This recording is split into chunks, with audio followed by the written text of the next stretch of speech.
समजा प्रवीण तरडेंनी आद्याची जाहिरात करायची म्हटलंय तर तो बायकांना कसं सांगेल तुझ्या दागिन्यांबद्दल? खतरनाक, अरे मराठीचे दागिने खतरनाक. आपल्याकडे खूप मोठा गैरसमज आहे की बिझनेस चालू करायचा असेल तर खूप पैसे लागतात किंवा वेबसाईट चालू करायची असेल तर खूप पैसे लागतात. ही सुपर वुमन नावाची जी कॉन्सेप्ट आहे ना ती अत्यंत बोर प्रकार आहे तो, की का म्हणून एका बाईने मग सगळ्या गोष्टी करायच्या, की तिने सगळीकडे 100% दिलं पाहिजे. घरातल्या लोकांना सुद्धा ती अपेक्षा नसते, हे सेल्फ इम्पोज्ड आहे. वर्षानुवर्ष मला ओळखणारी लोक, ज्यांनी मला आणि माझ्या मुलाला एकत्र सुद्धा पाहिलेलं आहे, आमचं नातं कसं आहे बघितलेलं, ती लोक सुद्धा हळूच विचारतात की ही तू त्याला ठेवून जातेस असं.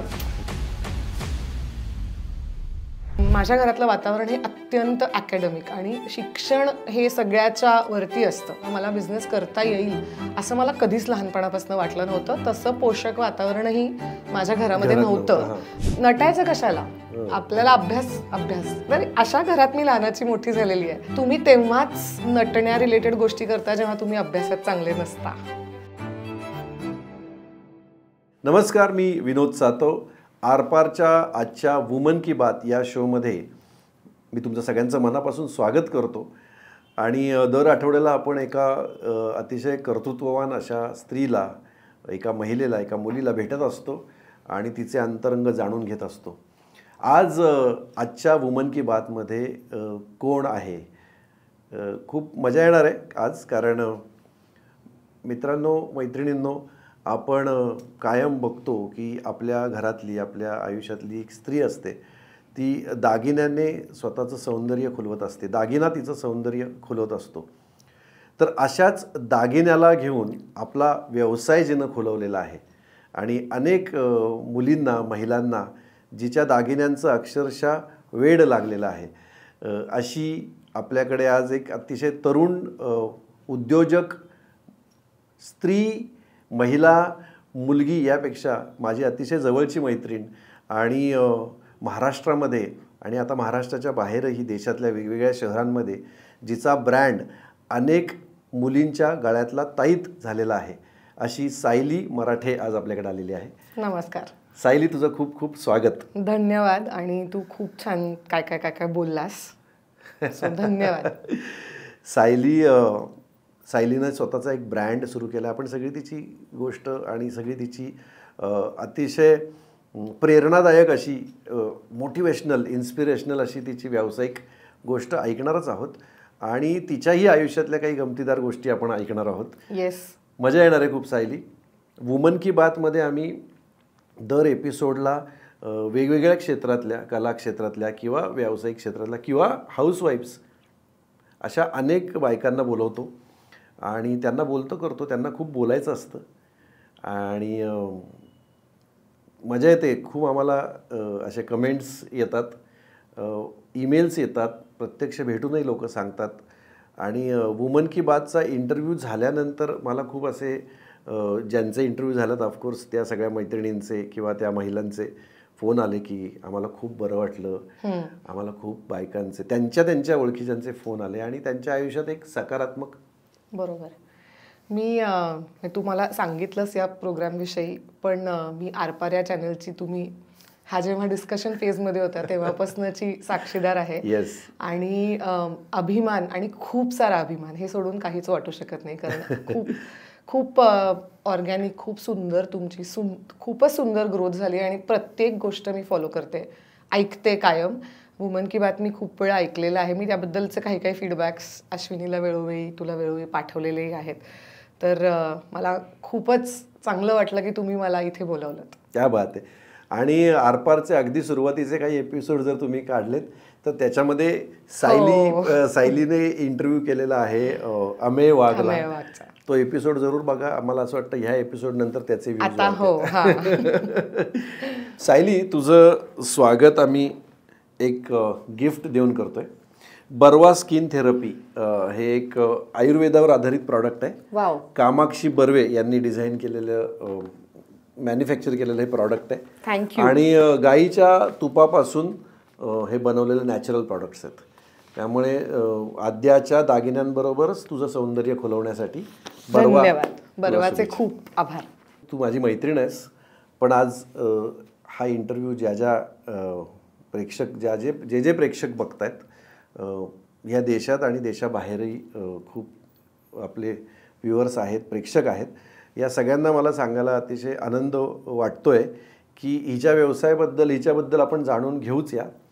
पण ही जे काम करते ना त्याचं आणि तुमचं नातं ह्या एपिसोडनंतर नक्कीच जुळेल, याबद्दल मला 100% खात्री आहे. आपण मगाशी तुझं इंट्रोडक्शन करताना खूप असं दागिना आणि असं सगळं अलंकारिक बोललो.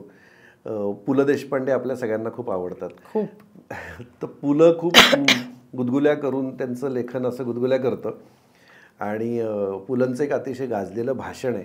त्यामध्ये पु ल मराठी माणसाची व्यावसायिक दृष्टिकोन याविषयी बोलताना की मराठी माणसाने कसं 10 ते 5 किंवा 10 ते 6 नोकरी करावी, संध्याकाळच्या लोकांनी वेळेवर घरी पोचावं, 7:30च्या बातम्या बघून नंतर गप्पा गोष्टी करून झोपून जावं वरण भात खाऊन, हे मराठी माणसाचं आयुष्य. पण मराठी माणूस जर व्यवसाय करू लागला तर ते असं विनोदाने म्हणतात की मराठी माणूस धंद्यात पडला तर धंद्यात मराठी माणूस पडतो. बरोबर. आता ह्या गोष्टीला तू खोटं करून दाखवलंयस. मराठी माणसं ही व्यवसायात यशस्वी होतात आणि त्याही पुढे जाऊन मराठी मुली, इथे मला खूप महत्त्वाचं वाटतंय, अभिमान वाटतो मला की हिला काय कळतं, तिला काय विचारायचं, असं ह्या जमान्यामध्ये एक मुलगी अतिशय यशस्वीपणे व्यवसाय करते. ह्याचं उदाहरण म्हणजे सायली मराठे.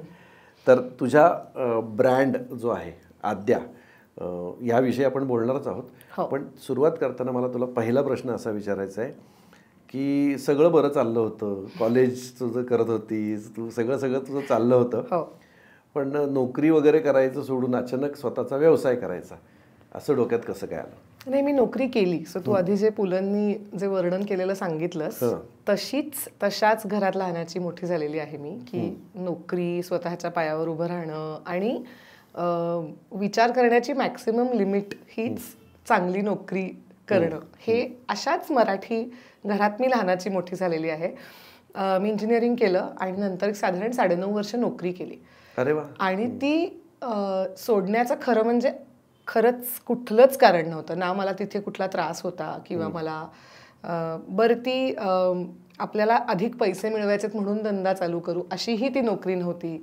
मी अत्यंत कम्फर्टेबल, अनेक देश त्या नोकरीमुळे बघून परत आलेली अशी एक इंजिनिअरिंग नंतर IT मध्ये नोकरी करणारी, SAP मध्ये नोकरी करणारी मी मुलगी होते. बिझनेस चालू केला तेव्हा भयंकर घाबरत चालू केला, कारण कधीच बघितलेलं नाहीये किंवा आजूबाजूलाही खूप जवळचं कोणी बिझनेसमध्ये नसल्यामुळे प्लॅन A करून 1 वर्ष करून बघू असं आता सांगायला हरकत नाही, पण 1 वर्ष करून बघू असं म्हणूनच बिझनेस चालू केला होता. तर कधीच असं नव्हतं की आता सगळं सोडू आणि पूर्ण लक्ष बिझनेसवरती केंद्रित करू आणि आता मी हा बिझनेस खूप मोठा करीन आणि ह्याच्यात ही स्ट्रॅटेजी असेल आणि त्याच्यानंतर असं होईल, अशा कुठलेही विचार माझ्या मनाला शिवलेही नव्हते. तुझ्या ह्या प्रवासाविषयी बोलण्यापूर्वी प्रेक्षकांना समजावं म्हणून तुझा काय बिझनेस आहे आणि त्याची व्याप्ती काय आहे? आद्या, जसं तू म्हणालास तसं हाऊस ऑफ आद्या नावाने आता आम्ही हा ब्रँड रन करतो. आमची स्पेशालिटी ही 92.5 सिल्वर, म्हणजे सगळे चांदीचे दागिने. आणि USP काय, तर आम्ही कुठल्याही पद्धतीने इथून विकत घ्यायचं, थोडं मार्कअप करायचं आणि पुढे विकायचं, ह्या पद्धतीचा हा बिझनेस नसून आम्ही सगळे डिझाईन्स इंटरनली करतो. मॅन्युफॅक्चरिंग आमचं स्वतःचं आहे आणि सगळं जे आहे ते आद्य म्हणजे ओरिजिनल. ते हँडमेड आहे, हँडक्राफ्टेड आहे, वेगवेगळ्या टेक्नॉलॉजीजही त्याच्यामध्ये आहेत. तर असा हा बिझनेस आहे. प्रॉडक्ट वाईज आम्ही काय करतो, त्याचा रीच वाईज आपण जर बघितलं तर साधारण 40 देशांमध्ये भारताच्या बाहेर आम्ही ऑर्डर्स पाठवतो आणि भारतातल्या प्रत्येक राज्यामध्ये आपण ऑर्डर्स पाठवतो. त्यामध्ये प्रयत्न हा आहे की जी दूरदूरची राज्य आहेत जिथं फार बिझनेसेसला काय आपण म्हणतो की चलती नाही अशा ठिकाणी सुद्धा आमची प्रॉडक्ट्स आत्ता थोडी थोडी जातात पण ती जास्तीत जास्त जावीत हा आमचा प्रयत्न आहे. जसं की नॉर्थ ईस्टर्न स्टेट्स असतील किंवा केरळ असेल तर अशा ठिकाणून आमच्या ऑर्डर सध्या कमी आहेत. पण अदरवाईज बँगलोर म्हणजे कर्नाटक, राजस्थान, मध्य प्रदेश, महाराष्ट्र, गोवा इथे पुष्कळ आपल्या ऑर्डर्स सगळीकडे जातात. मग ह्याच्यामध्ये तू चांदीवर कॉन्सन्ट्रेट केलंयस. हो. वा. बघा, तुमच्या लक्षात येत असेल की वुमन की बातचं हेच वैशिष्ट्य आहे की इथं येणारी जी मुलगी असते तिची निवड करताना देखील आम्ही असं बघतो, जसं ती म्हणाली की आद्य. हो. तर ही तिची संकल्पना आहे ना, ती मला आद्य वाटते. हो. कारण चांदी ह्या एका धातूला घेऊन तेच दागिने बनवायचे, त्याच्यात मास्टर म्हणून तू मास्टरी करायची आणि त्याचं ऑनलाईन दालन तू आता म्हणजे टेक्नॉलॉजीचा सुंदर वापर, इंजिनियर आहेस, IT मध्ये काम केलंयस, पण स्वतःच्या व्यवसायासाठी तंत्रज्ञानाचा इतका सुंदर वापर एवढ्या देशांमध्ये तू स्वतःच्या वेबसाईटवरून करतेस. वा. तर मला ह्याच्यातच गंमत वाटते की एक तर तू म्हणजे माझा विश्वास नाही त्याच्यावर, एक तर तू मुलगी आणि मग त्यात व्यवसाय, ह्याच्यावर माझा विश्वास नाही कारण मुली जास्त ऑर्गनाईज असतात असं माझं मत आहे. एक म्हणजे आपण एका मराठमोळ्या कुटुंबातून, मध्यमवर्गीय उच्च मध्यमवर्गीय कुटुंबातून तू लहानाची मोठी झालीस, इंजिनिअरिंग, चांगली नोकरी विक्री होते, पण तरी व्यवसाय करायचा हे स्वप्न मनात कसं आलं तुझ्या? मी ह्याच्यात 2 कारणं आहेत आणि त्यातलं पहिलं कारण आधी सांगते. कारण मी नोकरी करत होते आणि मी मजा म्हणून ॲक्च्युली ज्वेलरी करायला घेतली. अक्षरशः वीकेंडला टाईमपास करू ह्या डोक्यातल्या विचारानेही करायला घेतलं. तेव्हा मी चांदीचंही करत नव्हते. यूट्यूबवर काही व्हिडिओज बघून ज्वेलरी करायचे आणि ती करता करता सोशल मीडियाचं पेज, तेव्हा 2012 सालची गोष्ट आहे, तेव्हा कोणी पेज क्रिएट करून खूप विकायचं असं खूप लोक करत नव्हती. तर मी ते चालू केलं आणि मला वाटतं की ती नॉवेल्टी होती तेव्हा आणि मला काही समजायच्या आत मी महिन्याला साधारण 150 ते 200 ऑर्डर भारतभरात पाठवत होते. तेव्हा वेबसाईट नव्हती. फेसबुकच्या पेजवर मोबाईलनी काढलेले फोटो टाकून मी विकत होते आणि वीकेंडला एक्झिबिशन्स करत होते. 2 वर्षांनी माझ्या लक्षात आलं की आता नोकरी आणि हे एकत्र करणं शक्य नाही कारण ह्याच्यातनं एक सायझेबल ऑर्डर्स यायला लागल्या होत्या. तेव्हा मी असं ठरवलं की आता आपण ह्याला एक व्यवसायाचं रूप देऊयात आणि 1 वर्ष करून बघू. फार तर फार काय होईल की नाही आपल्याला जमणार आणि आपण परत येऊन आपली नोकरी चालू करू. हे त्यातलं पहिलं कारण. आणि दुसरं कारण जे मनात माझ्या कुठेतरी सतत चालू असायचं ते म्हणजे आपल्याकडे सतत सोन्याच्या दागिन्यांवर खूप भर दिला जातो आणि सोनंच घालायचं, प्रत्येक चांगल्या प्रसंगी सोनंच हा कलरच दिसला पाहिजे आणि मला लहान असल्यापासून सोन्याचा रंगच आवडायचा नाही. त्यामुळे जेव्हा जेव्हा मी घरातले सगळे दागिने बघायचे, आजीचे असतील, आईचे असतील, मला आणलेले असतील, मला नेहमी असं वाटायचं की हे जर चांदीत असतं तर किती छान दिसलं असतं, म्हणजे ह्याचा कलर जर सिल्वर असता तर किती चांगलं दिसलं असतं. आणि त्या भावनेतून सुद्धा कुठेतरी आय थिंक ह्या दोन्ही गोष्टी एकत्र येऊन आपण हे चालू करूयात, म्हणजे आपल्याला जे आवडतं ते बनवता येईल ह्या भावनेतून त्याची सुरुवात झाली. ओके. हा, म्हणजे तुझी जी आवड आहे त्या आवडीचं रूपांतर तू व्यवसायात ह्याच्यात केलंस. तू अभिनय वगैरे पण करायचीस ना कॉलेजमध्ये? मी पुण्यात मला वाटतं जे एक सगळ्यांचा प्रवास असतो तो माझाही होता. ग्रिप्स, सुदर्शन, समन्वयमध्येही होते मी.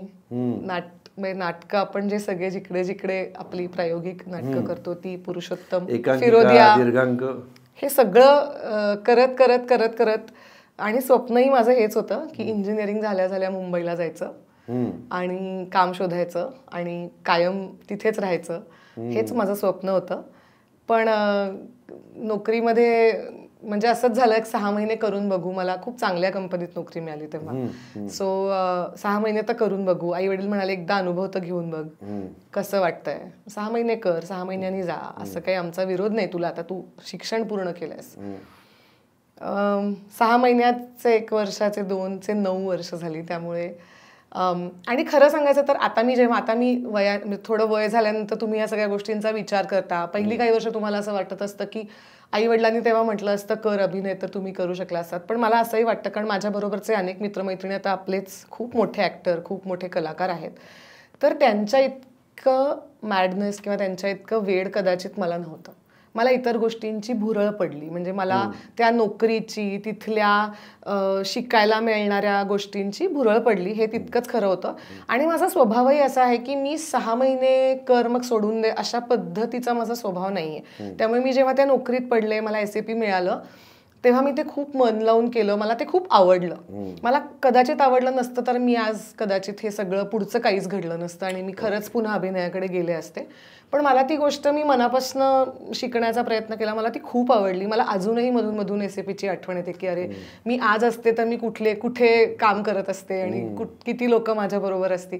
तर मला ते खूप आवडलं म्हणून त्याच्यात पडले. बिझनेसचं सुद्धा अगदी तेच झालं. मला बिझनेसचं ॲक्युमेन आहे किंवा मला बिझनेस करता येईल असं मला कधीच लहानपणापासून वाटलं नव्हतं. तसं पोषक वातावरणही माझ्या घरामध्ये नव्हतं.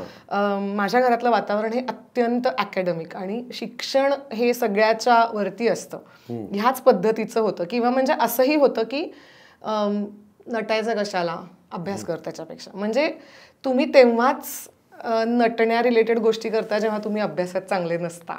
अशा घरात मी लहानाची मोठी झाली. मुली नटायचं कशाला, आपल्याला अभ्यास. तर अशा घरात मी लहानाची मोठी झालेली आहे. तर त्यामुळे माझ्यासाठी अभ्यासच खूप अनेक वर्ष महत्वाचा होता. मग नोकरीत गेले, नोकरी आवडली, ती महत्वाची होती.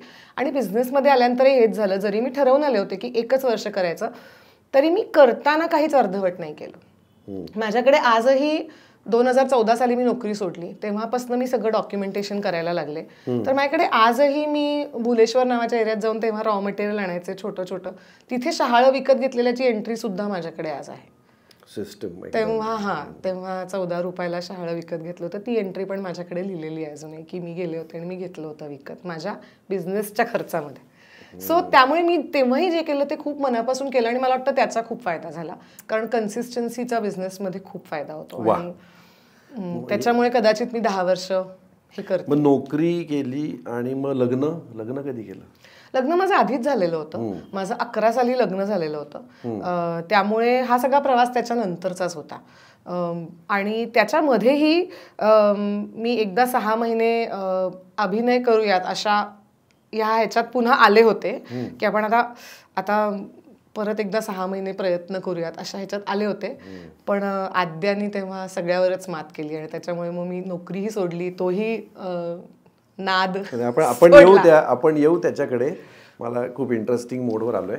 अभिनय करावा असं तुला मध्येच वाटला, त्याचंही काहीतरी कारण असू शकेल खरं तर. तर तू ज्या मित्रमैत्रिणींबरोबर थिएटर पुण्यामध्ये केलंस आणि आज ते स्थिरावलेले आहेत इंडस्ट्रीमध्ये, मोठे कोण लोक आहेत? अरे सगळीच आपली. आता कोणाकोणाची माझ्या प्रेक्षकांना माहिती हवी आहे. Nation wants to know. तर आता मी ज्यांच्या बरोबर काम केलं असे लोक म्हणजे सारंग, त्याने स्वतःच इतकं मोठं सारंग भाडीपा ज्याचं आहे. येस. त्याच्यानंतर प्रवीण खरं तर माझा सिनियर होता सगळीकडे, पण प्रवीण कुणाला माहित नाही. ज्याने पुरुषोत्तम केलं त्याला प्रवीण का माहित नाही. त्यामुळे प्रवीण बरोबर नंतर मी एका सिनेमातही काम केलं. प्रवीण तरडे. तू त्याच्यावर सिनेमा केला? एका सिनेमामध्ये काम केलं. कांचन नायकांनी जो डिरेक्ट केला होता सिनेमा, आम्ही बारामतीला शूट केलं होतं. संदीप पाठक होता. सो मग मी आता हे सगळे सुरुद किंवा राधिका हे आम्ही सगळेजण 84-85 साली जन्माला आले, सगळे पुढे मागचे, फर्ग्युसन, मी कमिन्सला गेले नंतर. सो असे किती लोक आहेत आणि मला खूप अभिमान वाटतो त्यांचा. आणि मी या क्षेत्राशी निगडीत असल्यामुळे आताही जे माझे मित्रमैत्रिणी झाले. गिरिजा आली होती तुमच्या पॉडकास्ट. गिरिजा माझी अत्यंत जवळची मैत्रीण आहे. पर्ण आद्याच्या पहिल्या शूटपासून इन्व्हॉल्ड आहे. शुभांगी मावशी आणि सखी माझं म्हणजे घरगुती संबंध आहेत. अगदीच आम्ही राहतो एकमेकांकडे, पुण्या मुंबईत असतो तेव्हा. सो अशी ही सगळी त्याच्यामुळे अनेक वेळेला मी कुठेही गेले तरी ह्या लोकांबरोबर असलेले बघितलेल्या लोकांना असंच वाटतं की ही काहीतरी ह्या क्षेत्राशी करत असावी, नाहीतर मी का आहे सगळीकडे दिसते, कारण सगळ्यांच्याच प्रीमियर्सना जाते, सगळ्यांच्याच नाटकांना जाते. खरं तर मी ह्याच्यात काहीच करत नाही, पण हे सगळे माझे खूप जीवाभावाचे मित्रमंडळी आहेत. आणि मला हे ॲक्च्युली आपण ह्या विषयावर आहोत म्हणून खूपच आवर्जून सांगावंसं वाटेल की जेव्हा अद्याप काहीच नव्हतं, कुणालाच माहिती नव्हतं, तेव्हापासून ते आजतागायत अगदी मागच्या महिन्यापर्यंत ह्यातल्या प्रत्येकाने, एकही एक्सेप्शन नाही, ह्यातल्या प्रत्येकाने मैत्रीण म्हणून ह्या बिझनेसला जणू काही आता त्यांचाच बिझनेस आहे असं सांगून माझ्यासाठी फोटोशूट्स केलेले आहेत. हा प्रत्येक ठिकाणी प्रमोट केलेला आहे. ते दागदागिने घालून लोकांना सांगितलेलं आहे की हे हे ह्यांचं आहे. आणि अशी लोक असल्याशिवाय, असे कॅटलिस्ट असल्याशिवाय कधीच बिझनेस मोठा होऊ शकत नाही. तर ह्या सगळ्यांची मी खूप ऋणी आहे, कारण ह्या सगळे मित्रमैत्रिणी असणं एक गोष्ट आहे, पण तुम्हाला ह्या पद्धतीचे मदत करणं ही सुद्धा, किंवा प्रमोट करतात. लेटेस्ट एक्झाम्पल म्हणजे सौरभ द्विवेदी, ललन टॉपचा जो आहे तो, तर त्याची आणि माझी खरं तर गिरिजाच्या थ्रू ओळख. त्याने आमच्याकडनं एक ब्रेसलेट घेतलं, सरस्वतीची, आपली पाठीवरची सरस्वती, आणि तो ते अक्षरशः सगळीकडे घालतो. त्याविषयी त्याच्या इंटरव्ह्यूजमध्येही तो बोलला. आणि आज त्यामुळे नॅशनल लेवलवर सगळीकडून, लिटरली म्हणजे काश्मीर ते कन्याकुमारी सगळीकडून आपली पाठीवरची सरस्वती जास्तीत जास्त लोकांपर्यंत पोहोचून त्याच्या आमच्याकडे रेग्युलरली ऑर्डर्स येतात. वा. सो असे लोक नसतील तर तुमचा ब्रँड होऊच शकत नाही मोठा. सो मला वाटतं की ते माझ्या कनेक्शन जे होतं नाटक आणि ह्या सगळ्याचं, आणि आतोनात प्रेम तर आहेच नाटकावरती, तर त्यामुळे त्याचा अशी गोष्ट आहे त्याची. आणि त्याच्यामुळे ते नाटकाचा किडा एकदा लागला की मला वाटतं म्हणून ते मधून मधून परत होतच की करून बघायचंय, करायचंय काहीतरी छोटंसं. नाही, करतेस ना तू, चांगली अभिनेत्री आहेस, काहीतरी करत, एक्सप्रेसिव्ह आहेस तू. प्रवीण तरडे पण उत्तम करतेस. प्रवीण तरडे कसा बोलतो, हा रील तुझा बघ, तुला मिलियन्स मध्ये घेऊन जाईल. नको नको रे. समजा प्रवीण तरडेनी आद्याची जाहिरात करायची म्हटलंय, तर तो बायकांना कसं सांगेल तुझ्या दागिन्यांबद्दल? राडा असं तो कानातले दाखवेल असं मला वाटतं. अरे खतरनाक, अरे मराठीचे दागिने खतरनाक.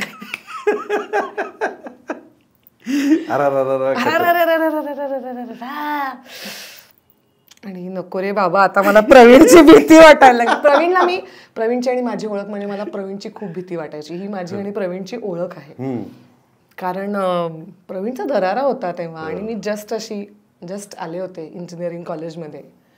तर ते प्रवीणने मला एकदा भेटायला बोलवलं भरतच्या बाहेर. त्याला आठवत असेल की नाही माहीत नाही, कारण हेच त्याने खूप लोकांबरोबर केलं असणार. आणि माझं काहीतरी नाटक चाललं होतं, फायनलला गेलो होतं माझं नाटक, प्रवीण होता बाहेर. आणि तो समोर आल्यानंतर मला काय कळेच ना त्याला काय म्हणू, काय बोलू. तो मला म्हणला, चांगलं करतेस की तू. हो थँक्यू, आणि गेले निघून. ती आमची पहिली भेट, काहीही बोलले नाही.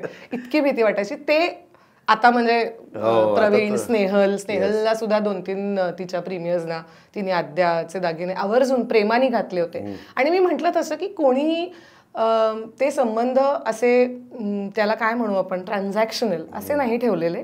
खूप जिव्हाळ्याचे, प्रेमाचे संबंध सगळ्यांबरोबर, आपल्या पुण्यातनं गेलेल्या सगळ्यांबरोबर आहेत. आणि सायली, बऱ्याचदा ना मिड लाईफ क्रायसिस एक अनेक बायकांच्या आयुष्यात, बायकांच्या काय पुरुषांच्या पण आयुष्यामध्ये मिड लाईफ क्रायसिस नावाचा एक प्रकार असतो. आणि बऱ्याचदा आता तू जसं तुझा व्यवसाय सुरू केलास 2011 मध्ये, 2012 मध्ये, आज 2024 आहे, 12 वर्षापूर्वी तू सुरू केलं. तर खूपदा हा इंटरव्ह्यू बघताना बायकांना असं वाटेल किंवा कोणालाही असं वाटू शकतं, हे 12 वर्षापूर्वी तू सुरू केलं आहे म्हणून आज तू इथपर्यंत पोचलीस. तर खूप बायकांना त्यांची मुलं आता मोठी झाली आहेत आणि आता काहीतरी करावं असं वाटतं. तर अशा महिलांसाठी तू काय सांगशील? मला असं वाटतं की आपल्याकडे खूप मोठा गैरसमज आहे की बिझनेस चालू करायचा असेल तर खूप पैसे लागतात, किंवा वेबसाईट चालू करायची असेल तर खूप पैसे लागतात. तर मला ॲक्च्युली मी कायम हे सांगत असते की तुम्हाला तुमच्याकडे जर एखादी आयडिया असेल, तुमचं वय काहीही असो आणि तुमच्याकडे एक स्मार्टफोन असेल तर तुम्ही लगेच तुमचा बिझनेस चालू करू शकता. आज तू बघ की आपल्याकडे किती साधनं आहेत व्यवसाय चालू करण्याची. मी म्हणते वेबसाईट पर्यंत नाही पोचलात तुम्ही तरी चालेल, पुरुष असेल किंवा स्त्री असेल, पण स्त्रिया स्पेशली कारण त्या घाबरतात जास्त, की तुमच्याकडे एक स्मार्टफोन आहे तर तुम्ही फोटो काढा आणि तुमचं काहीही प्रॉडक्ट असू दे, लिटरली म्हणजे खाण्याचा पदार्थ बनवत असतील, एखादा पदार्थ खूप सुंदर बनवत असेल आणि तो विकायचा असेल तरी तुझ्याकडे वेबसाईट पर्यंत जाण्याच्या आधी कितीतरी साधनं आहेत. तू फेसबुकवर टाक, तू इंस्टाग्रामवर टाक, तू व्हॉट्सॲपवरती टाक, तू व्हॉट्सॲपवरती तुझ्या ओळखीतल्या 100 लोकांचा ग्रुप करून त्यांना पहिले पाठव, ते आणखीन लोकांना पाठवतील. तर मला वाटतं की कुणीच म्हणजे मिडलाईफ क्रायसिस मधले असं नाही, खूप लहान देखील आणि त्याहून मोठ्या देखील कुणीही घाबरण्याचं कारण नाही की मी चालू कसं करू किंवा ह्याला खर्च येईल का किंवा हे किती चालेल. तर मला वाटतं की ते, आणि कारण मी मराठी होते आणि माझ्यामध्ये एक जो प्रॉब्लेम होता ज्याच्यावरती मी काम करते, असं म्हणणार नाही की संपूर्ण काम झालंय, पण स्वतःहून जाऊन कुणाशी तरी बोलणं स्वतःच्या व्यवसायाविषयी ह्याची भीड चेपली पाहिजे. भयंकर भिडस्तपणा किंवा लाज वाटायची. टेबलवरती उभं राहून मी काहीतरी प्रॉडक्ट विकतेय हे खूप मोठं इन्हिबिशन असतं, खूप लोकांना असतं, मलाही होतं. मी त्याच्यातून बऱ्यापैकी अंशी बाहेर आली आणि मदत मागणं, की म्हणजे मला जर माहितीये की आज मी विनोदकडे गेले तर विनोद कदाचित माझ्या प्रॉडक्टपैकी 2 प्रॉडक्ट्स विकत घेईल. विनोदची मुलगी इतक्या वर्षाची आहे, सो तिला हे कदाचित आवडेल, तर हा विचार करून तुला येऊन म्हणणं की ऐक ना, एकदा हे तुझ्या मुलीला दाखव ना, तिला आवडतंय का. तर ह्याचीच लाज वाटणं, आणि इथेच खूप लोक अडकलेली असतात. तर मला वाटतं की ह्या दोन्ही गोष्टींवरती किती भीड चेपली पाहिजे. व्यवसाय चालू करण्याची इच्छा असेल तर ह्याविषयीच बोलतोय आपण. त्यामुळे ज्याला असं वाटतं की लाज वाटते की मी हे आता कसं दाखवू लोकांना मी हे प्रॉडक्ट केलेलं, ऍडव्हर्टायझिंगची पण खूप लोकांना लाज वाटते की कशाला बोलायचं ह्याच्याबद्दल. किंवा असं वाटतं की अरे लोकांना काय वाटेल, यांना वाटेल की आता हिला पैशाची गरज आहे की काय. तेही असू शकतं कदाचित. आता हे हिला विकण्याची काय गरज आहे असंही वाटूच शकतं लोकांना. बरोबर आहे.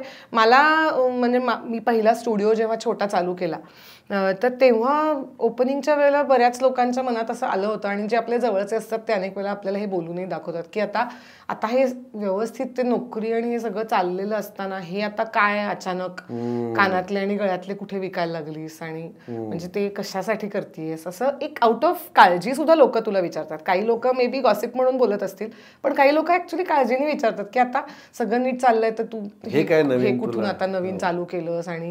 आणि मग हळूहळू त्या लोकांना हा विश्वास बसायला लागतो. मग तेच तुमची सपोर्ट सिस्टीम पण होतात की अरे हो की ती सिरियसली करत होती, किंवा हो की आता बऱ्यापैकी लोकांना माहिती झालंय. आणि हीच लोक आता म्हणजे आता तू विचारशील तर हे ऍक्च्युली आधारस्तंभ असतात, कारण त्यांना तुमचा खूप अभिमान असतो. ते जणू काही ती तुमची ऍक्च्युली चालती बोलती ऍडव्हर्टाइजमेंट असते. ही लोक जी they are your brand अँबॅसिडर्स.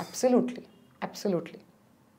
So मुळात तू जे शून्यातून सुरू केलं, एका छोट्या छोट्या टेबलवरती एक्झिबिशनमध्ये टेबल मांडून घरगुती व्यवसाय वाटावा अशा पद्धतीनं, किंवा घरगुतीच व्यवसाय घरगुतीच होता पहिली 2-2.5 वर्ष घरीच, असं खिडकीच्या कोनाड्यामध्ये सगळे बॉक्सेस लावून थोडी टूल्स एका ग्लासमध्ये भरून ठेवून मी तशीच करायचे. अनेक मित्रमैत्रिणी त्या घरी माझ्या आलेली येथे बघायला की आता ही काय करते, किंवा मदतही केलेली आहे अनेक मित्रमैत्रिणींनी.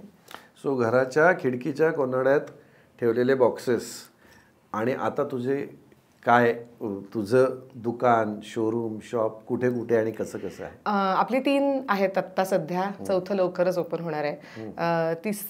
पहिलं तर पुण्यातलंच आहे. पुण्यात आपल्या 4,500 स्क्वेअर फीटची बिल्डिंग आहे, जिथे आपण आपलं ऑफिस, आपली अख्खी टीम, लॉजिस्टिक्स, फोटोशूट आणि प्लस दुकान असं एक अख्खा सेटअप आहे.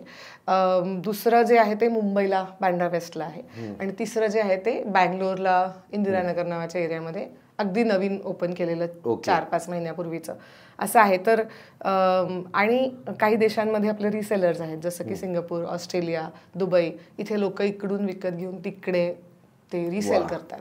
तर असं स्वरूप सध्या आहे. सो एका छोट्याशा घरातून छोट्या स्वरूपात व्यवसाय सुरू केलेला, जिथे तू एकटीच होतीस. हो. आणि आता आद्याची टीम किती लोकांची आहे? आम्ही आता साधारण 36 लोक आहोत. आणि या 36 लोकांमध्ये म्हणजे ही खूपच नमूद करण्यासारखी गोष्ट आहे की या 36 लोकांपैकी जवळपास एक 10 ते 12 लोक ही आमच्याकडे 5 वर्षापेक्षा जास्त आहेत. इतक्या छोट्या स्पॅनमध्ये सुद्धा इतकी लोक टिकून राहिलेली आहेत कंपनीमध्ये. आणि आम्ही 18 साली त्याची प्रायव्हेट लिमिटेड कंपनी केली. आधी ती प्रोप्रायटरशिप होती आणि आता त्याची प्रायव्हेट लिमिटेड कंपनी केली. तर असं साधारण आत्ता स्वरूप आहे आणि अशी होप आहे की पुढच्या 2 वर्षामध्ये साधारण 100 लोकांची टीम आमची होईल. वा, सेंचुरी करशील तू. सेंचुरी होईल लोकांची. हे ह्याच्यावर मला एक विचारायचं आहे की बघ, तुझी कुठली व्यावसायिक बॅकग्राऊंड घरामध्ये, म्हणजे घरात कोणीतरी मोठी कंपनी आहे बाबांची किंवा काय, ह्या सगळ्यामध्ये हे सगळं बिल्टअप करताना तुझ्या नवऱ्याची पोझिशन काय? म्हणजे तू नोकरी करत होतीस आणि तू बिझनेस सुरू केलास आणि मग त्याने तुला काय घरात सपोर्ट केला का काय, म्हणजे नक्की? मला नेहमी या शब्दाशी खूप प्रॉब्लेम असतो. सो तू माझा मित्र असलास तरी मी हे बोलणार आहे की मला नेहमी असं वाटतं की म्हणजे नवऱ्याने बायकोला सपोर्ट केला, हे असं आपण का म्हणायचं? की दोघांनी एकत्र किंवा आपापलं जे काही केलं ते केलं आणि एकमेकांना काही अडवलं नाही, हेच किती मोठं आहे. म्हणजे सपोर्ट, मी असं म्हणू शकते की एकमेकांच्या व्यवसायामध्ये किंवा एकमेकांच्या करिअरमध्ये अडसर येईल असं कधीच वागले नाहीत, हाच खूप मोठा सपोर्ट असतो. पण सपोर्ट केला म्हणून बिझनेस मोठा झाला असं म्हणण्यापेक्षा मला नेहमी असं वाटतं की आम्ही आपापले वेगवेगळे करिअर्स करत होतो आणि मी 2014 नोकरी सोडली, त्याने 2018 नोकरी सोडली आणि आता तोही आद्यामध्येच पूर्ण वेळ आद्याचंच काम बघतो. सो आम्ही दोघंही या व्यवसायात आहोत. वा वा वा वा. म्हणजे ती आपली एक खूप जुनी म्हण आहे की प्रत्येक यशस्वी पुरुषामागे एक स्त्री असते, तसं तुझ्या ह्या व्यवसायामध्ये तुझ्याबरोबर तुझा नवरा पण आहे. हो, आणि तो त्याची नोकरी सोडून तुझ्या व्यवसायात तुझ्याबरोबर काम करायला लागला, म्हणजे व्यवसायाची व्याप्ती वाढत चालली. हो, ग्रेट. म्हणजे फॅमिली बिझनेस म्हणायला हरकत नाही. फॅमिली, म्हणजे आता पुढे त्याचं काय होईल आपल्याला माहिती नाही, कारण आपली मुलं आता पुढे जाऊन काय करतात हे माहित नाही. पण ॲज ऑफ नाव आम्ही दोघंही या बिझनेसमध्ये आहोत. आता घरामध्ये कुठलंही व्यावसायिक बॅकग्राऊंड, जसं मी मगाशी तुला विचारलं, तर व्यवसाय वाढवण्यासाठी मग हे सगळं शिक्षण तू कुठे घेतलंस? म्हणजे चुका हे सगळ्यात मोठं शिक्षण आहे व्यवसायात माझ्या प्रवासामध्ये. प्रत्येकाच्याच असेल असं नाही, पण चुका खूप केल्या आणि त्या मल्टिपल पद्धतीच्या केल्या. म्हणजे कधी जागेचे डील चुकीचे केले, कधी आधीच डिपॉझिट देऊन बसलो आणि मग ते परत मिळवण्यासाठी खूप मनस्ताप, मग कधी चुकीच्या वेंडरकडनं काहीतरी चुकीचं प्रोक्युअर केलं. अशा चुकांपासून ते म्हणजे छोट्या छोट्या चुकांपर्यंत की एकदा इंटरनॅशनल ऑर्डर्सचे ॲड्रेस एक्सचेंज झाले, ते पूर्ण नुकसान घेऊन त्या ऑर्डर परत येईपर्यंत 6 महिने गेले, पुढचे पण नवीन ऑर्डर पाठवायला लागल्या. तेव्हा अशा खूप चुका झाल्या आणि तेव्हा बिझनेसचा साईज खूप छोटा होता. आता मला वाटतं अशा चुका झाल्या तर बऱ्याच वेळेला प्रत्येक चूक माझ्यापर्यंत येईल असे नाही, ती स्टाफमध्ये ते व्यवस्थित करून झाल्यानंतर माझ्यापर्यंत मॅम असं असं झालं होतं. पण म्हणजे अशा चुका खूप केल्या. पण एक खूप महत्त्वाचं शिक्षण जे मला ह्याच्यामध्ये मिळालं ते असं मिळालं की आपल्या लहानपणी ना कधीही ऑन्टरप्रेनरशिप किंवा व्यवसाय कसा करावा हे विषय आपल्याला शाळेत नव्हते ना, हे विषय आपल्याला कॉलेजमध्ये होते. पण आता माझ्याच इंजिनिअरिंग कॉलेजमध्ये ऑन्टरप्रेनरशिप सेल आहे. तसं मी IIM बँगलोर आणि कॉर्नेल आयव्ही लीग स्कूल अशा 2 ठिकाणून छोटे छोटे कोर्सेस केले ऑन्टरप्रेनरशिपचे आणि त्या दोन्ही ठिकाणी मला उत्तम मेंटॉर मिळाले. आणि म्हणजे आपण ॲक्च्युली गुरुपौर्णिमा आणि गुरु याचं स्थान आपल्या आयुष्यातलं खूप मोठं आहे, पण बिझनेसमध्ये आल्यानंतर समहाऊ मला असं नेहमी वाटायचं की माझ्या बिझनेसमधली दुःख किंवा प्रॉब्लेम कुणाला कळणार आहे, ते माझं मलाच करायला हवं. पण हा माझा विचार जो होता तो चुकीचा होता आणि अनेक चुका करून अनेक बिझनेसेस करून भरपूर पुढे आपल्या खूप पुढे गेलेले वैचारिक क्षमतेच्या दृष्टीने असे मेंटॉर जर तुम्हाला मिळाले तर तुम्हाला अचानक खूप गोष्टी सोप्या पद्धतीने शिकायला मिळतात त्यांच्याकडनं. असे मेंटॉर्स मला आहेत आत्ता आणि त्या मेंटॉर्समुळेच ॲक्च्युली माझी रिस्क घेण्याची कपॅसिटी खूप वाढली आहे या बिझनेसमध्ये आणि त्याच्यामुळेच मला वाटतं की ते जे कदाचित मी एक तू मगाशी म्हणालास तसं मराठी मिडल क्लास घरातनं आलेली मुलगी म्हणून मीही कदाचित इमॅजिन नसेल केलं की ह्या बिझनेसचं हे होऊ शकतं. ते त्या मेंटॉर्समुळे शक्य आहे. हो, म्हणजे आयुष्यामध्ये एक कोणीतरी मार्गदर्शक पाहिजे आणि व्यवसायात त्याला आपण मेंटॉर म्हणतो. मेंटॉर आणि मल्टिपल असतात वेगवेगळ्या पद्धतीच्या गोष्टींसाठी तुम्हाला शिकवणारे. तर मला हेही वाटतं की कधी कधी आपली मिडल क्लास लोकांची कल्पनाशक्ती पण खूप कमी असते. म्हणजे तेवढं मोठं स्वप्नच आपण बघितलेलं नसतं. हां, त्यामुळे अशी लोक जेव्हा तुमच्या आयुष्यात येतात तेव्हा तुम्हाला अचानक अरे हो की हा विचारच मी केला नव्हता असं खूप वेळेला होतं. त्यामुळे गुरु मेंटॉर हे खूप महत्वाचं आहे. जनरली बायका विचार करताना की एक खूप असं सेफ झोनमध्ये त्या राहत असतात, एक सिक्युअर्ड झोनमध्ये त्यांच्या फॅमिलीमध्ये त्या राहत असतात. तर अशा बायकांना जर असं वाटलं की आता आपणही काहीतरी घरगुती व्यवसाय सुरू करावा जसा सायलीने केला तसा, आणि तर त्यांना त्यांच्या मानसिकतेमध्ये पहिल्यांदा काय बदल करायला पाहिजे? पहिला बदल तर मला सगळ्यात महत्त्वाचा वाटतो आणि त्या स्पेशली मराठी असतील तर की रिस्क घेण्याची वृत्ती. आणि ती एका दिवसात बदलत नाही, ती हळूहळू ते कल्टिवेट करायला लागतं, ते स्वतःवरती खूप काम करायला लागतं. ही पहिली गोष्ट. दुसरी गोष्ट म्हणजे मदत मागणं. आपल्याकडे ना मी कायम हे बोलते आणि मला म्हणजे तुम्ही ॲक्च्युली कोट करू शकता ह्याच्यासाठी की ही सुपर वुमन नावाची जी कॉन्सेप्ट आहे ना ती अत्यंत बोर प्रकार आहे तो. की का म्हणून एका बाईनी मग सगळ्या गोष्टी करायच्या की तिने सगळीकडे 100% दिलं पाहिजे. आणि मला हे खूप वेळा असं वाटतं की मे बी घरातल्या लोकांना सुद्धा ती अपेक्षा नसते, हे सेल्फ इम्पोज्ड आहे. हे मलाच वाटत राहतं कायम, कारण मी माझ्या आजूबाजूला तशी लोक बघितलेली आहेत की मी घरातही मी 100% असणार आहे, मुलामध्येही मी 100% असणार आहे, मी कामावरतीही 100% असणार आहे आणि माझे इंटरपर्सनल रिलेशन म्हणजे आता असं का होतं की ॲल्युमिनाय असतात तेव्हा मुलं खूप भेटतात पण मुलींच्या ॲल्युमिनायला मुली येतच नाहीत, कारण त्या अगं माझ्या मुलाचं हे होतं, मला इकडे सोडायचं होतं, तिकडे जायचं होतं, हे करायचं होतं. तर मला नेहमी असं वाटतं की इतकं प्रेशर असतं स्वतःवरती.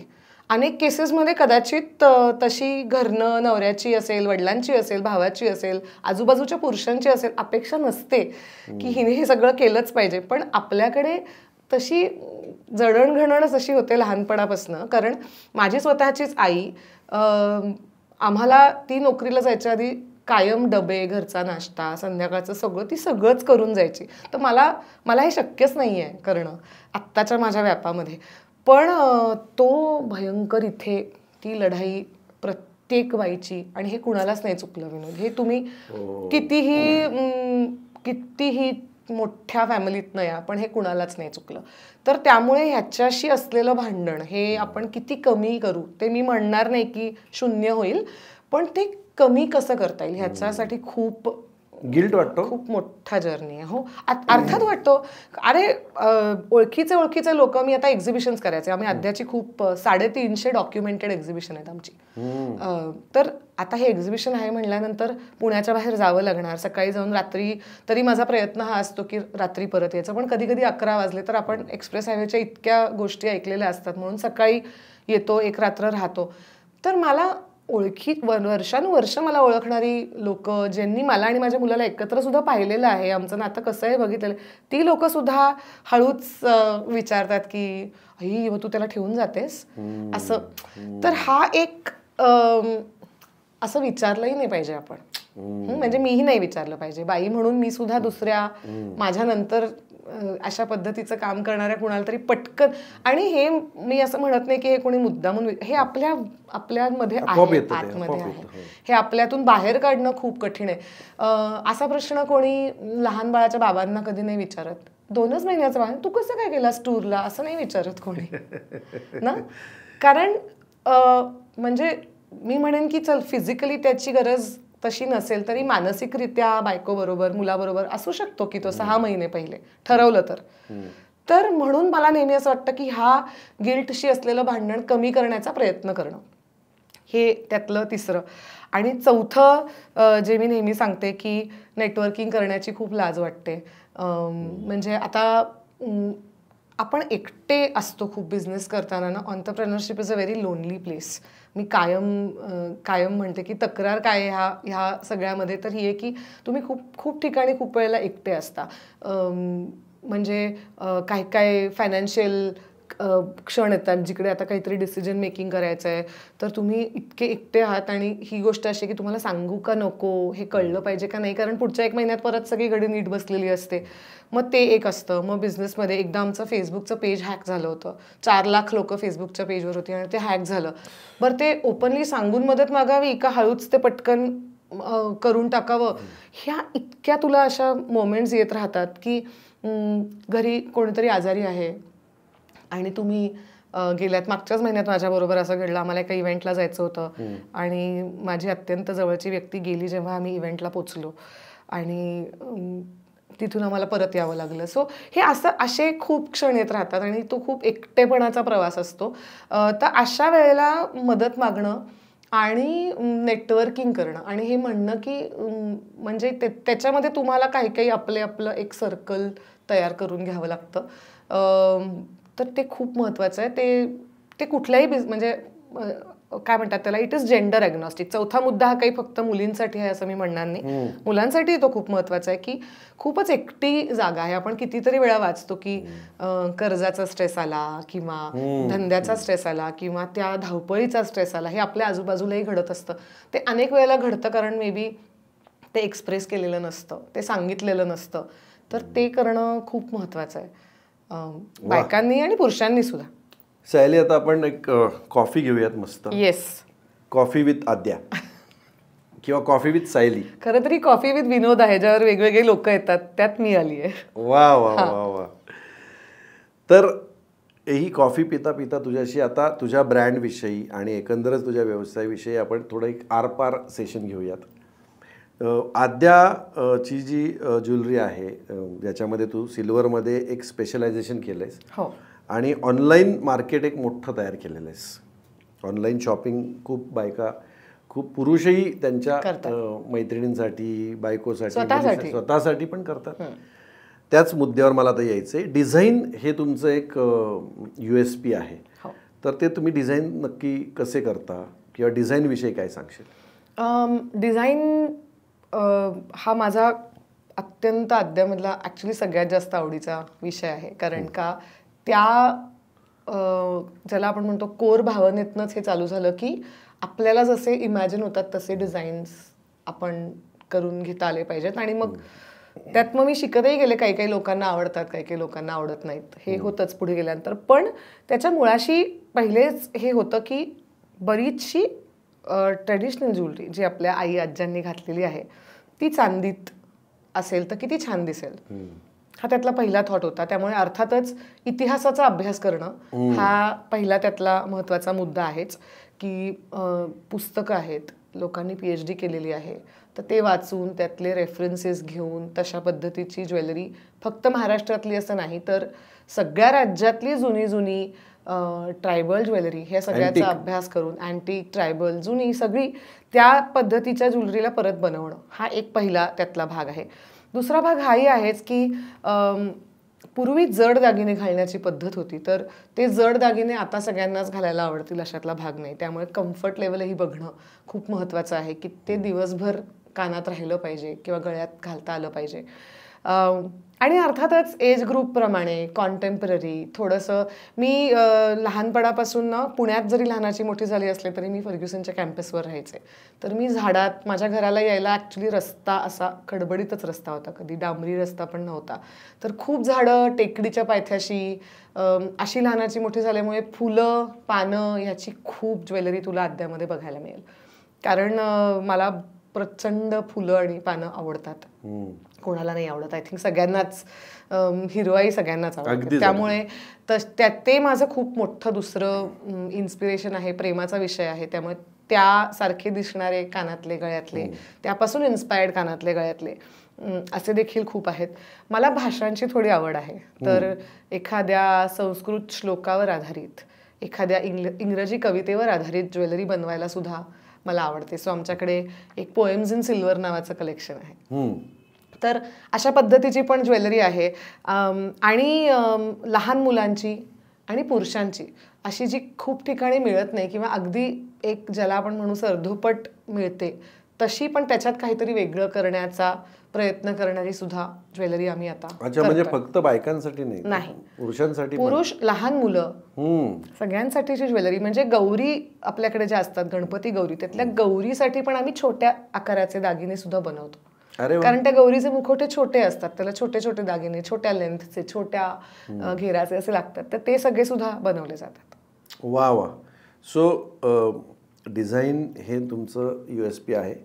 मला आता नवीन कळलं की पुरुषांसाठी पण आहे. त्यामुळे हा एपिसोड जे पुरुष बघतायत आणि एकंदर ज्या बायका बघतायत त्यांना, पुरुषांना देण्यासाठी गिफ्ट यांच्याकडून तुम्ही घेऊ शकता. ते त्यांची ऑनलाईन कुठून खरेदी करायची, काय करायची, ते सगळे आम्ही लिंक तुम्हाला ह्याच्या कमेंट बॉक्समध्ये नक्कीच देऊ.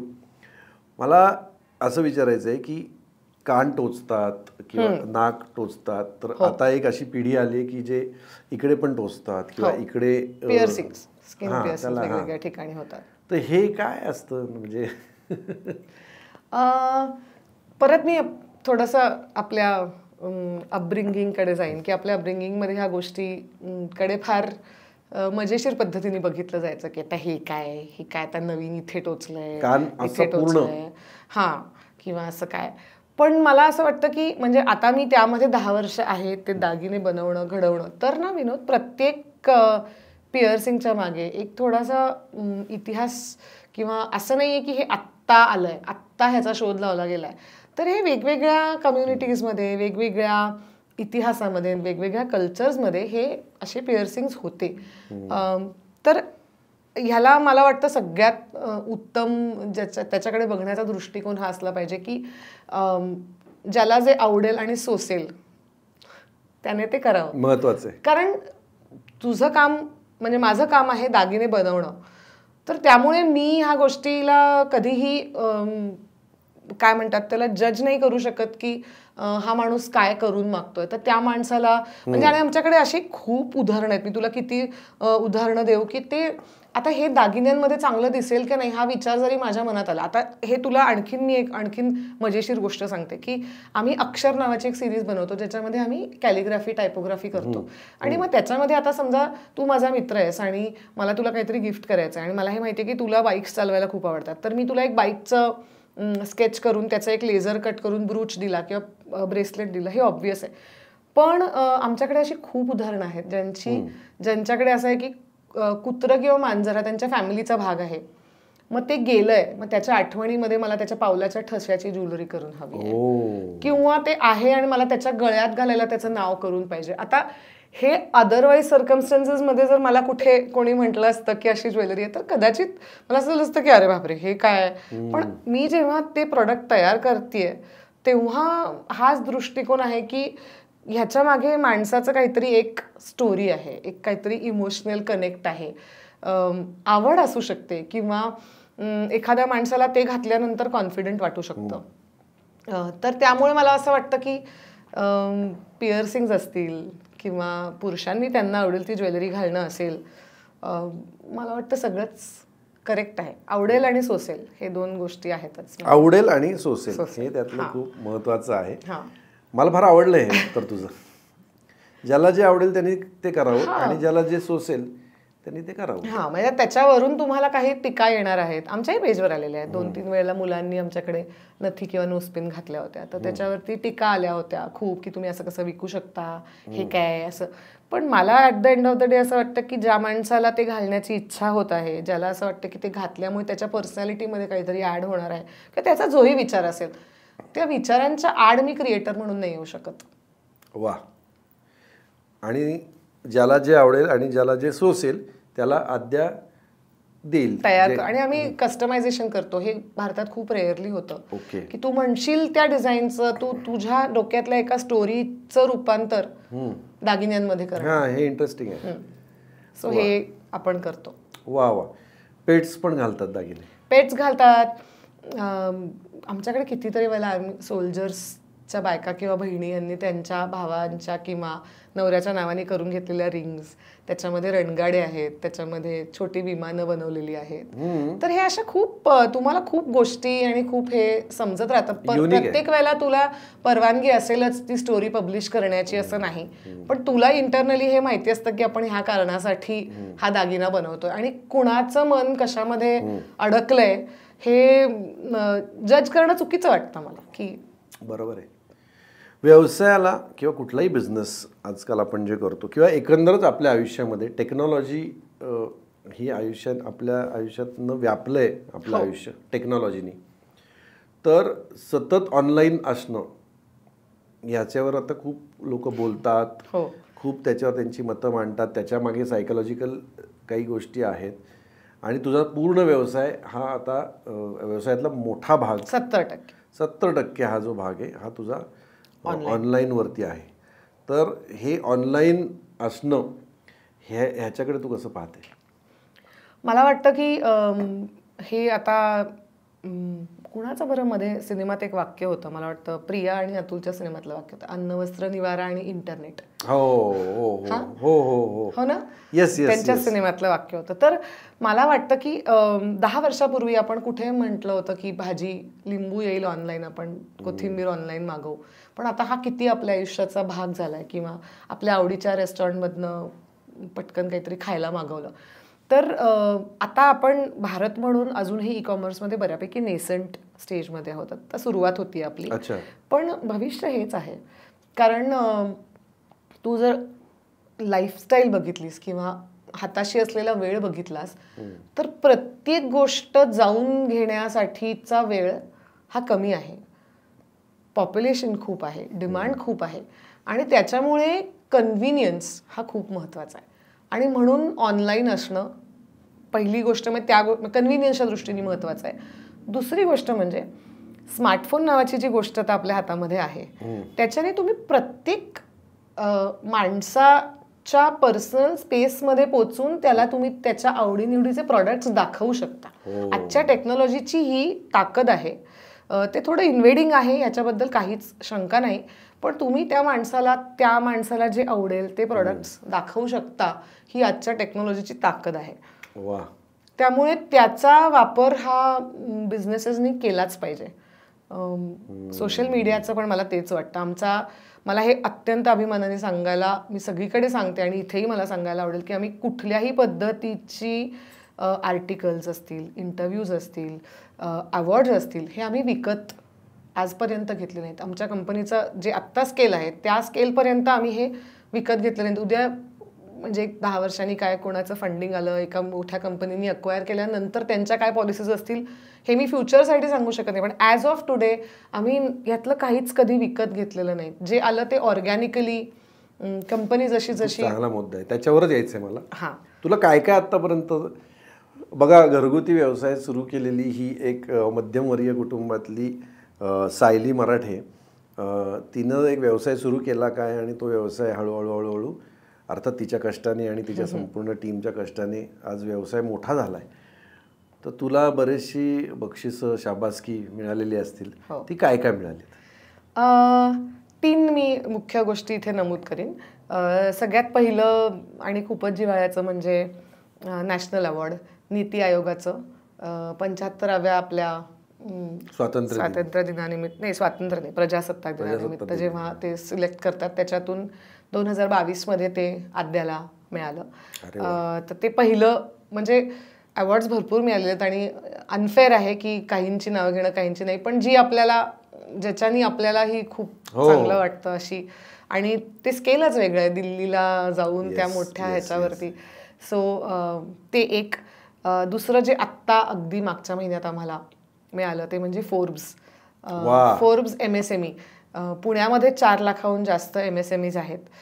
त्याच्यातलं 4 लाख? 4 लाखाहून जास्त MSMEs फक्त पुण्यात रजिस्टर्ड आहेत. तर त्यात फोर्ब्सचं अवॉर्ड आद्याला मिळालं वा, वा, वा. 2024 मधलं. आणि तिसरं मला असं खूप वाटतं, काही लोकांची मी नावं घेईन, सगळ्यांची नावं घेणं शक्य नाही, पण अत्यंत मोठं काम केलेल्या लोकांशी भेटायला मिळणं आणि त्यांच्याकडून एक एक वाक्य तुमच्या बिझनेसचं पूर्ण स्वरूप बदलू शकतं. अशा काही लोकांना मी आद्या त्यांना माहिती असल्यामुळे मला भेटायची संधी मिळाली. नाहीतर मला ते कधी मी इंडिव्हिज्युअल कोण आहे म्हणून कदाचित कधीच भेटले नसते.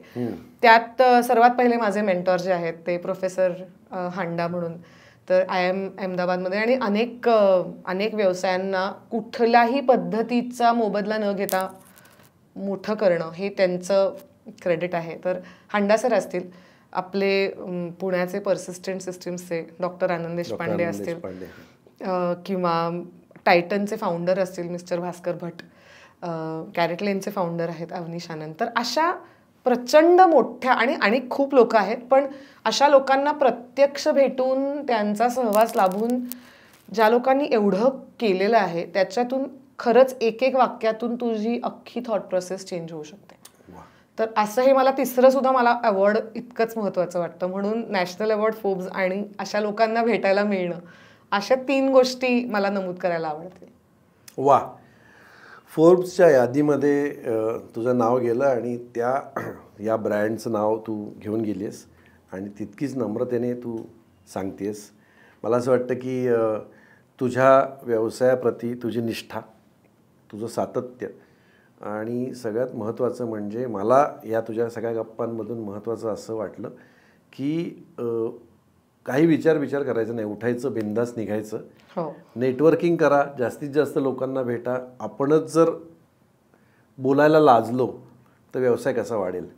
त्यामुळे हेच मला खूप आद्याबद्दल युनिक वाटतं आणि तुझा व्यवसाय असाच वर्षानुवर्ष वाढत राहो. आरपारवरती हे कुठलंही कमर्शियल पॅकेज आणि आता तुम्ही आमच्याकडे कमर्शियली या आणि पॅकेज करून आम्ही तुमचा इंटरव्ह्यू करतो असं काही नाही आहे. ही मुलगी मला असं वाटतं की जे करते, ह्या इंटरव्ह्यू बघून त्यातल्या 10 जरी बायकांना इन्स्पिरेशन मिळालं, ऑफकोर्स जास्त बायकांना जास्त, मी तेच म्हणणार होते, जास्त लोकांना मिळू दे. अशा 100 सायली तयार होत आणि आद्यानी ज्या पद्धतीनं तिच्या व्यवसायामध्ये, तसं तुमचा जो काय व्यवसाय असेल त्याच्यामधल्या तुम्ही आद्या व्हा, असं मला या इंटरव्ह्यूमधून माझा टेक असा आहे. आणि कन्क्लूड करताना तुला काय कन्क्लूड कसं करायला तुला आवडेल? एक तर सगळ्यात आधी मला तुला थँक्यू म्हणायचं आहे, कारण मी अनेक महिन्यांनी इतकं ज्याला म्हणतात कॅन्डिड कॉन्व्हर्सेशन केलं की जिथे विचार न करता मतं मांडली. मला वाटतं मैत्रीचा तो फायदा आहे, कारण थोडंसं गार्ड खाली करून बोलता येतं, नाही तर पटकन. सो त्याच्यासाठी थँक्यू. आरपारवरती माझं खूप प्रेम आहेच आणि ते कायम राहीलच. आणि मला एक गोष्ट सगळ्यांना नक्की सांगायची आहे की आपल्याला असं खूप ऐकायला येतं बऱ्याच वेळेला की एकदा बिझनेस थोडा मोठ्या स्केलचा झाला की मग काय, मग सोपं आहे किंवा. तर मला नेहमी हेच सांगायला आवडतं की जितकं ते आणखीन मोठं होत जाईल तितके कष्ट, तितका त्याच्यातला ज्याला आपण म्हणतो स्ट्रगल, मे बी हा अगदी करेक्ट वर्ड नाही आहे, पण त्याच्यातला म्हणजे त्याच्यात तुमची एनर्जी जी तुम्हाला लावायला लागते ती दुपटीनी तिपटीनी लावायला लागते. आणि असं कधीच होत नाही की आज तो दिवस आहे ज्या दिवशी माझा बिझनेस मोठा झाला आहे आणि आता काहीच करायची गरज नाही, असं कधीच होणार नाही. हे खूप लक्षात, म्हणजे रोज सकाळी उठून जाऊन कष्ट आहेत. हे तुम्ही जितके दूर पळाल तेवढं क्षितिज आणखीन दूर आहे. हो, हे अगदी खरं आहे, अगदी बरोबर तू ते आर्टिक्युलेट केलंस, तर तसंच तेच आहे. वा. मग असंच तुला नवीन क्षितिज रोज खुणावत राहो आणि तुझं धावणं कुठेच थांबू नये. तुझी टीम पण सगळी खूप एनर्जेटिक आहे आणि आद्याच्या संपूर्ण भविष्याला आमच्या आरपारकडून खूप साऱ्या शुभेच्छा. आणि मला कौतुक असं वाटतं to conclude this interview. Padma Vibhushan Shivshahir Babasaheb Purandare यांचं हे वाक्य आहे, माझं नाही. त्यांनी असं म्हटलंय की ह्या आपल्या भूमीला की इथल्या पाण्यामध्ये मातीचं ढेकूळ जर टाकलं तर तवंग उठतो तो इतिहासाचाच. वेड लागल्याशिवाय इतिहास घडत नाही आणि वेडी माणसंच इतिहास घडवतात. बरोबर. तर इतिहासाचा अभ्यास करून, इतिहासाला हाताशी धरून, वर्तमानात त्याच्यावर काम करून आद्याचं भविष्य घडवणारी आद्या म्हणजेच सायली मराठे हिच्याशी आज आपण गप्पा मारल्या. वुमन की बातमध्ये आपण अशाच अनेक कर्तृत्ववान मुलींशी, महिलांशी गप्पा मारत राहू, त्यांचे अंतरंग जाणून घेत जाऊ. आपण पाहत राहा वुमन की बात, फक्त आरपार मराठी या यूट्यूब चॅनलवर. थँक्यू.